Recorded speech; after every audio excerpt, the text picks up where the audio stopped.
রুশ president Vladimir Putin আর উত্তর কোরিয়ার নেতা কিম জং উনের সম্পর্ক বরাবরই উষ্ণ। গেল সেপ্টেম্বরেই রাশিয়া সফর করেছেন কিম, আর এবার উত্তর কোরিয়া সফর করলেন পুতিন। বন্ধু কিমের জন্য পুতিন উপহার হিসেবে নিয়ে গিয়েছিলেন একটি গাড়ি, আর এদিকে পুতিন উপহার পেয়েছেন অনেক চিত্রকলা, যেসব ক্যানভাসে মূলত রুশ প্রেসিডেন্টকেই আঁকা হয়েছে। পুতিনের একটি আবক্ষ মূর্তিও উপহার দিয়েছেন মিসাইল ম্যান কিম। উত্তর কোরিয়ার শীর্ষ নেতা কিমকে জব্দ করতে গিয়ে বারবার নাজেহাল হয়েছে যুক্তরাষ্ট্র। আবার পুতিনও বাইডেন প্রশাসনের নাকে দম দিয়ে রেখেছে। দুই সুপার পাওয়ার এক হলে কি হবে তা ভেবেই হয়রান পশ্চিমারা। কূটনৈতিক মহল কিন্তু উত্তর কোরিয়া আর রাশিয়ার জোটকে একেবারেই হালকা চোখে দেখছে না। কথায় কথায় ক্ষেপণাস্ত্র ছুঁড়তে ওস্তাদ কিম, এবার আরও শক্ত করে তার হাত ধরেছেন পুতিন। পশ্চিমা জোটের বিপরীতে নিজেদের শক্তি দেখানোর এই মিশনে কতটা কি করতে পারলেন দুই নেতা?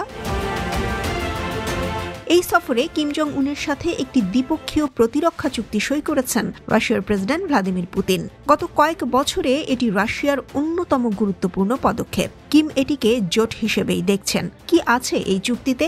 দুই দেশ একে অপরকে প্রতিরক্ষা দেবে, এই অঙ্গীকারই করা হয়েছে।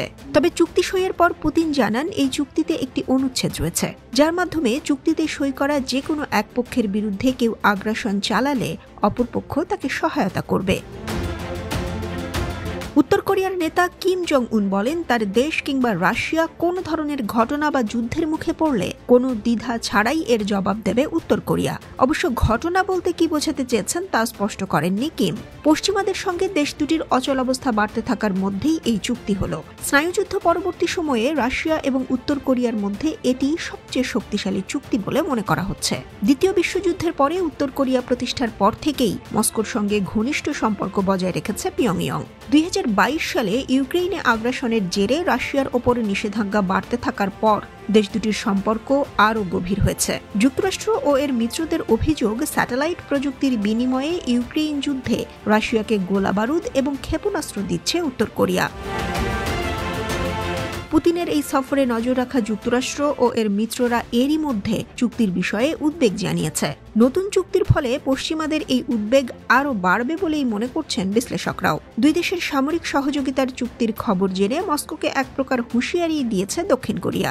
নির্দিষ্ট সীমা অতিক্রম না করতে রাশিয়াকে সতর্ক করে দিয়েছেন দেশটির জাতীয় নিরাপত্তা উপদেষ্টা।